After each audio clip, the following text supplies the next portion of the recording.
اعوذ باللہ من الشیطان الرجیم بسم اللہ الرحمن الرحیم وَإِن یریدو وَإِن اور اگر یریدو وہ چاہیں وہ ارادہ کریں ان یہدعوکا ان یہ کہ یہدعوکا یہدعو وہ دھوکہ دے کا آپ کو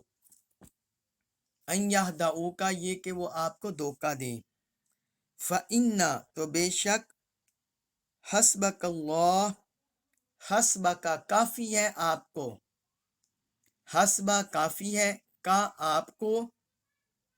اللہ اللہ حسبک اللہ تو اللہ آپ کو کافی ہے هو الذی ہوا وہی ہے الذی جس نے ایدہ کا ایدہ طاقت بخشی کا آپ کو هو الذی ایدہ کا جس نے آپ کو طاقت بخشی بنصرہ اپنی مدد سے اپنی نصرت سے وبالمؤمنین اور مومنوں کے ذریعے وبالذریعے المؤمنین مومنوں کے وبالمؤمنین اور مومنوں کے ذریعے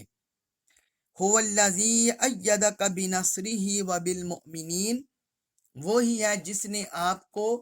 اپنی مدد کے ذریعے اور اہل ایمان کے ذریعے طاقت بخشی۔ اب اس آیت مبارکہ کا تعلق پچھلی آیت کے ساتھ ہی ہے۔ پچھلی آیت مبارکہ میں اللہ تعالیٰ نے اہل ایمان کو ہدایت عطا فرما دی، تعلیم دے دی کہ اگر کفار لوگ تم سے صلح کرنا چاہیں تو تم ان سے صلح کر لو۔ پھر آگے یہ بھی فرما دیا کہ اللہ پر توکل کرو۔ اب یہاں اللہ رب العزت نے فرمایا وَإِن يُرِيدُوا أَن يَخْدَعُوكَ اگر وہ آپ کو دھوکہ دینے کا ارادہ کریں، یعنی بظاہر وہ صلح کا پیغام بھیج دیں، بظاہر وہ کہیں کہ ہم آپ کے ساتھ صلح صفائی کرنا چاہتے ہیں، امن و سلامتی کے ساتھ رہنا چاہتے ہیں، ہم جنگ و جدال نہیں چاہتے، لیکن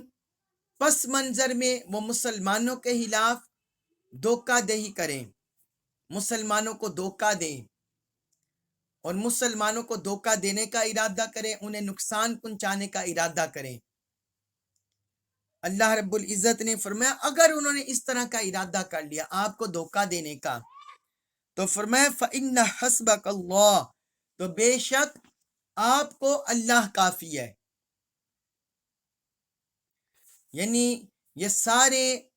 کفریہ طاقتیں مل کر، اہل شر مل کر، اہل طاغوت مل کر، اسلام دشمن طاقتیں مل کر اگر یہ ساری بھی آ جائیں اور آپ کو دھوکہ دینے کی کوشش کریں، آپ کے خلاف چلنے کی کوشش کریں، آپ کو نقصان پہنچانے کی کوشش کریں، تو اللہ تعالی نے یہاں بڑی خوشخبری سنائی ہے۔ فرمایا فَإِنَّ حَسْبَكَ اللَّهُ بے شک اللہ آپ کو کافی ہے۔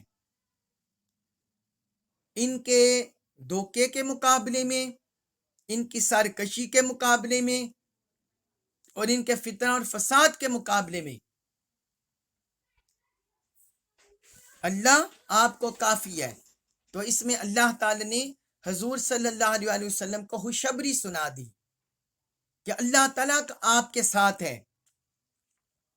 اللہ تعالیٰ کی مدد و نصرت اور اس کی طاقت، اس کی قوت آپ کے ساتھ ہے۔ پھر آگے اس کی مزید وضاحت کی هو الذی ایدک بنصرہ وہی ہے جس نے اپنی مدد کے ساتھ آپ کو طاقت بخشی۔ فرمایا وہی ہے جس نے آپ کو اپنی مدد کے ساتھ طاقت بخشی وبالمؤمنین اور اہل ایمان کے ذریعے۔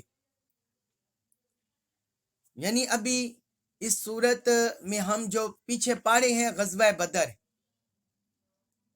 کہ غزوہ بدر میں مسلمان ہر لحاظ سے کمزور تھے، تو کس کی مدد و نصرت ہے؟ اللہ کی۔ اللہ تعالیٰ کی مدد و نصرت اتری، فرشتوں کی شکل میں، غنودگی کی شکل میں، بارش برسانے کی شکل میں، اور پھر اللہ تعالیٰ خود اللہ تعالیٰ کی قوت طاقت وہ بھی حضور صلی اللہ علیہ وآلہ وسلم کے ساتھ تھی۔ تو فرمایا اس نے اپنی مدد کے ذریعے آپ کو طاقت بخشی جو بدر کے میدان میں اتری۔ وبالمؤمنین اور اہل ایمان کے ذریعے کہ اہل ایمان وہ آپ سے محبت کرنے والے ہیں، آپ پر جان فدا کرنے والے ہیں اور اپنا سب کچھ آپ پر قربان کرنے والے ہیں۔ تو فرمایا اہل ایمان کے ذریعے بھی اللہ تعالی نے آپ کو طاقت بخشی۔ اس کے بعد ہے سورۃ الانفال آیت نمبر 63 اس میں فرمایا وَأَلَّفَ اور اس نے الفت پیدا کر دی، اللہ کی طرف اشارہ ہے، وَأَلَّفَ اور اس نے الفت پیدا کر دی، بین باہمی قلوبہم، قلب کی جمع قلوب دل، ہم ان کے، مسلمانوں کی طرف اشارہ ہے، وَأَلَّفَ بین قلوبہم اور اس نے ان کے دلوں میں باہمی الفت پیدا کر دی، یعنی مسلمانوں کے دلوں میں اللہ تعالیٰ نے باہمی الفت پیدا کر دی۔ لو اگر انفقتا آپ خرچ کر ڈالے، ما جو کچھ فی الارض زمین میں ہے، جمیعاً سارا، لو انفقتا ما فی الارض جمیعا تو جو کچھ زمین میں ہے اگر وہ آپ خرچ کر ڈالتے، ما نہ، الفتا آپ الفت پیدا کرتے، بینا درمیان، قلوبہم ان کے دلوں کے، ما الفتا بینا قلوبہم تو آپ ان کے دلوں میں جو باہمی الفت ہے وہ پیدا نہ کر سکتے، وہ پیدا نہ کر سکتے۔ ولیکن اللہ لیکن اللہ نے، ولیکن اللہ اور لیکن اللہ نے، الفا الفت پیدا کر دی، محبت پیدا کر دی، بینہم بینا درمیان ہم ان کے، ولیکن اللہ الف بینہم لیکن اللہ نے ان کے درمیان محبت پیدا کر دی، انہ بے شک ہو وہ، عزیز بڑا غالب، حکیم بڑی حکمت والا ہے، انہ عزیز حکیم بے شک وہ بڑے غلبے والا، بڑی حکمت والا ہے۔ اب اس آیت مبارکہ میں اللہ تعالی نے مسلمانوں پر جو ایک بڑا کرم کیا، بڑا احسان کیا، مسلمانوں پر بھی اور حضور صلی اللہ علیہ وآلہ وسلم پر بھی، اپنے حبیب پر بھی، اس کا ذکر کیا ہے۔ کوئی بھی قوم اس وقت تک دشمن سے نہیں جیت سکتی جب تک وہ خود متحد نہ ہو، جب تک وہ خود متحد نہ ہو اور ان کی آپس میں ہمدردی،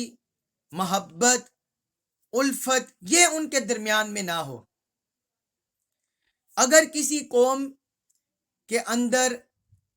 محبت نہ ہو، محبت کی بجائے نفرت ہو، انتشار ہو، فتنے ہوں،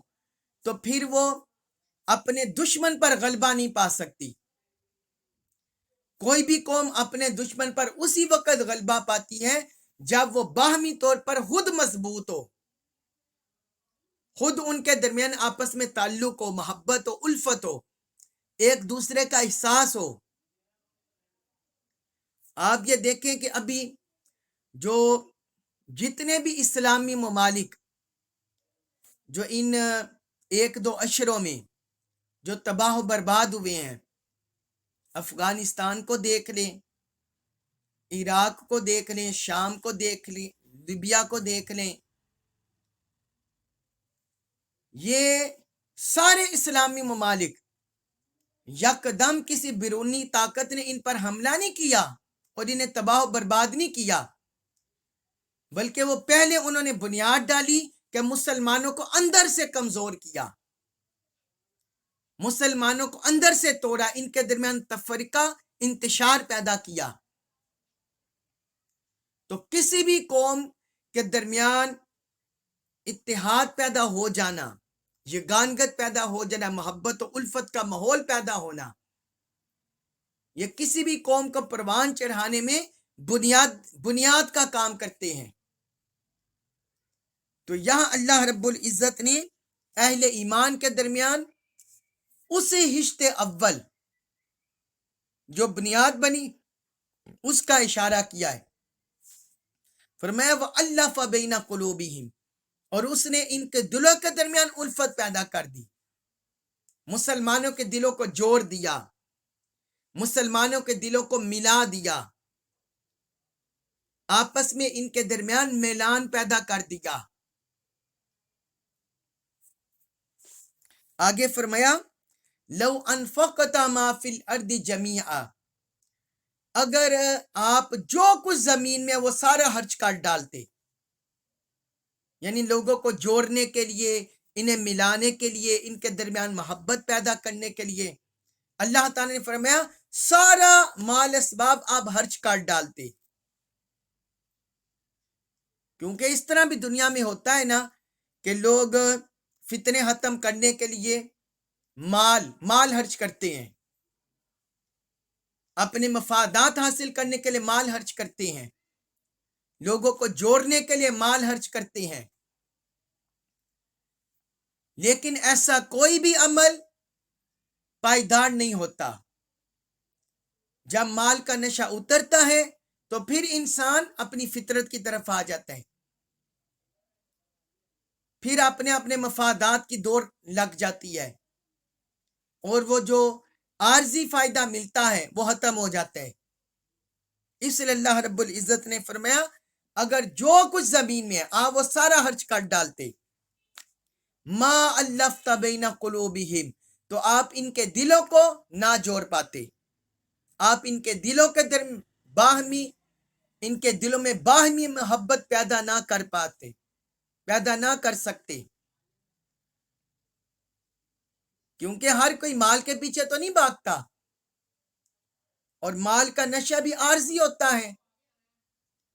اصل تو چیز ہے دلوں کی تبدیلی، دلوں کی تبدیلی، کہ انسان کے من میں تبدیلی آئے، انسان کا من بدلے، انسان کا باطن بدلے. اس لیے وہ غالباً علامہ اقبال رحمۃ اللہ علیہ کا ایک شعر ہے، اپنے من میں ڈوب کر پا جا سراغ زندگی تو، اپنے من میں ڈوب کر پا جا سراغ زندگی تو اگر میرا نہیں بنتا اپنا تو بن. مطلب یہ ہے کہ جو انسان اپنے احوال پر غور کرتا ہے، اپنے اندر جاگتا ہے، تو پھر جب اسے اپنی کمی، اپنی کجی، اپنے عیب نظر آتے ہیں، ان کی اصلاح کرتا ہے تو پھر وہ بہتری کی طرف جاتا ہے. اور اگر کسی انسان کو اپنے عیب ہی نظر نہ آئے، وہ اپنے احوال پر غور ہی نہ کریں، کسی انسان کے اندر تکبر ہو، اسے وہ تکبر نظر نہ آئے، کوئی حسد کا شکار ہو، اسے وہ حسد نظر نہ آئے، کوئی حرص لال طمع کا شکار ہو، اسے وہ حرص لال طمع نظر نہ آئے، کوئی سٹیٹس کی محبت میں، کوئی دنیا کی محبت میں، کوئی مال و دولت کی محبت میں گرفتار ہو، اسے یہ نظر نہ آئے، تو اس کی اصلاح کیسے ہوگی اور وہ اللہ کے قریب کیسے ہوگا؟ تو اللہ کی قربت وہ حقیقت میں اسی وقت ملتا ہے جب انسان کے من میں تبدیلی آئے، اور وہ مال سے نہیں ہوتی، وہ اخلاص سے ہوتی ہے، اللہ کی طرف لو لگانے سے حاصل ہوتی ہے. اس لیے اللہ تعالیٰ نے یہاں فرمایا کہ اگر آپ جو کچھ زمین میں ہے وہ سب کچھ خرچ کر ڈالتے تب بھی ان کے درمیان الفت پیدا نہ کر سکتے. آگے فرمایا وَلَكِنَّ اللَّهَ أَلَّفَ بَيْنَهُمْ، لیکن اللہ نے ان کے درمیان الفت پیدا کر دی، اللہ نے ان کے دلوں کو جوڑ دیا، ان کے دلوں کو ملا دیا، مسلمانوں کے دلوں کو، جو حضور صلی اللہ علیہ وآلہ وسلم کے صحابہ تھے. آپ دیکھیں چند ایک صحابہ کو چھوڑ کر جو حضور کے اہل بیت اطہار ہیں یا قریبی صحابہ ہیں، جن کا دامن زمانہ جاہلیت میں بھی برائیوں سے پاک تھا، مولا علی شیر خدا ہو گئے، سیدنا ابوبکر صدیق رضی اللہ عنہ ہو گئے، اور بعض اکابر صحابہ. تو باقی تو اکثریت مختلف قبیلوں سے تعلق رکھتے تھے، ہر ایک کے اپنے مفادات تھے. پھر ہر ایک نے جو مکہ کے رہنے والے تھے انہوں نے علیحدہ علیحدہ اپنے قبیلوں کے دیوتا بنائے ہوئے تھے، بت بنائے ہوئے تھے، خدا بنائے ہوئے تھے، ہر ایک اپنے اپنے مفادات کے پیچھے بھاگ رہا تھا۔ تو آپ اندازہ کریں، مختلف تہذیبوں سے تعلق رکھنے والے، مختلف قبائل سے تعلق رکھنے والے، مختلف رسوم و رواج رکھنے والے اور مختلف خداؤں کو ماننے والے، ان کو ایک کیسے کیا جا سکتا تھا، ان کو کیسے جوڑا جا سکتا تھا؟ تو یہ اللہ تعالیٰ نے فرمایا کہ اللہ نے ان کے دلوں کے درمیان باہمی الفت پیدا کر دی، یہ اللہ تعالیٰ نے ان کے دلوں کو جوڑ دیا، اللہ نے ان کے دلوں کو جوڑ دیا، کیونکہ انہوں نے اللہ کے رسول کے ساتھ تعلق محبت والا، ادب والا، اطاعت والا، اتباع والا، اللہ کے ساتھ محبت، ایمان، اطاعت، یہ جب اللہ اور اللہ کے رسول کے ساتھ ایسا تعلق قائم کر لیا تو پھر اللہ نے ان کے دلوں کو جوڑ دیا۔ ظاہری اسباب پر قائم ہونے والی محبت وہ عارضی ہوتی ہے، اور باطنی اسباب اللہ اور اللہ کے رسول کے ساتھ تعلق رکھنے والی محبت وہ مستقل ہوتی ہے، وہ اس میں پائیداری ہوتی ہے۔ تو فرمایا اللہ نے ان کے دلوں کو باہم جوڑ دیا۔ آگے فرمایا انہ عزیز حکیم، بے شک وہ بڑا غالب، بڑی حکمت والا ہے۔ ہر انسان کے عمل، ہر انسان کے قول، ہر انسان کے فعل پر اللہ کا تصرف ہے، اس کا غلبہ ہے، اس کا اختیار ہے، اور وہ بڑی حکمت والا ہے کہ وہ جانتا ہے اس کے کاموں میں کیا حکمتیں ہیں، کون کون سے عمل میں کیا کیا حکمتیں پوشیدہ ہیں۔ تو فرمایا وہ بڑا غالب، بڑی حکمت والا ہے، جو اس نے مسلمانوں کو دلوں کو جوڑ دیا، تو رب یہ حکمتیں جانتا ہے۔ آگے سورۃ الانفال آیت نمبر 64 اس میں فرمایا یا ایہا النبی، یا ایہا، اے، یہ حرف ندا ہے جو قریب کے لیے کسی ذات کو اشارہ کرنا ہو، کسی چیز کو اس کے لیے بولا جاتا ہے یا ایہا، یا ایہا، اے النبی، نبی معظم، یا ایہا النبی، اے نبی مکرم صلی اللہ علیہ وسلم، حسبک اللہ، حسبو کافی ہے کا آپ کو، اللہ اللہ، اے نبی معظم آپ کے لیے اللہ کافی ہے، ومن اتبعک، ومن اور جس نے اتبع پیروی کی، کا آپ کی، من المؤمنین اہل ایمان میں سے، ومن اتبعک من المؤمنین اور اہل ایمان میں سے جس نے آپ کی اتباع کی، آپ کی پیروی کی، وہ بھی آپ کے لیے کافی ہے۔ اب اس آیت مبارکہ میں اللہ تعالی نے اپنے حبیب کے ساتھ اپنی مدد و نصرت، اپنی طاقت و قوت، اس کا مزید اظہار کیا ہے۔ اب یہ لفظ کہاں سے شروع ہو رہا ہے؟ یہ آیت مبارکہ یا ایہا النبی، اس میں محبت کا پہلو ہے، یا ایہا النبی۔ قرآن میں کہیں بھی اللہ تعالی نے اپنے رسول مکرم صلی اللہ علیہ وسلم، اپنے حبیب کو یا محمد کہہ کر خطاب نہیں کیا، صلی اللہ علیہ وسلم، یا محمد کہہ کر خطاب نہیں کیا، نہیں پکارا، حالانکہ اللہ تعالیٰ باقی انبیاء کرام کو نام لے کر پکارتا رہا ہے، یا آدم، یا نوح، یا عیسیٰ، یا موسیٰ، بڑے برگزیدہ، یا ابراہیم، اللہ تعالیٰ نے بڑے برگزیدہ انبیاء کرام کو نام لے کر پکارا ہے، مگر اپنے حبیب کو نام لے کر نہیں پکارا۔ تو اس سے پتہ چلتا ہے کہ اللہ کے ہاں اپنے حبیب کی کس قدر عظمت ہے، اور کس قدر محبت کا یہ تعلق ہے. اور پھر اس میں یا ایہا میں قربت ہے. یا ایہا یہ حرف ندا قریب کا ہے جو میں نے آپ کو بتایا، تو اس میں قربت ہے. اے نبی مکرم. اور النبی الف لام یہ تخصیص کے لیے ہے، تخصیص کے لیے. اے نبی مکرم یا تشریف کے لیے ہے، کرامت بزرگی کے لیے. تو مخلوق کے ہاں اپنے محبوب کی عظمت کو اجاگر کرنے کے لیے اللہ تعالیٰ نے یا ایہا النبی محبت اور شرف و منزلت والا خطاب کیا اپنے حبیب کو. حسبک اللہ، آپ کو اللہ کافی ہے. آیت نمبر 62 میں بھی اللہ تعالیٰ نے فرما دیا فَإِنَّ حَسْبَكَ اللَّهُ، بے شک اللہ آپ کو کافی ہے. یہاں اللہ تعالیٰ نے دوبارہ ذکر کیا، اس میں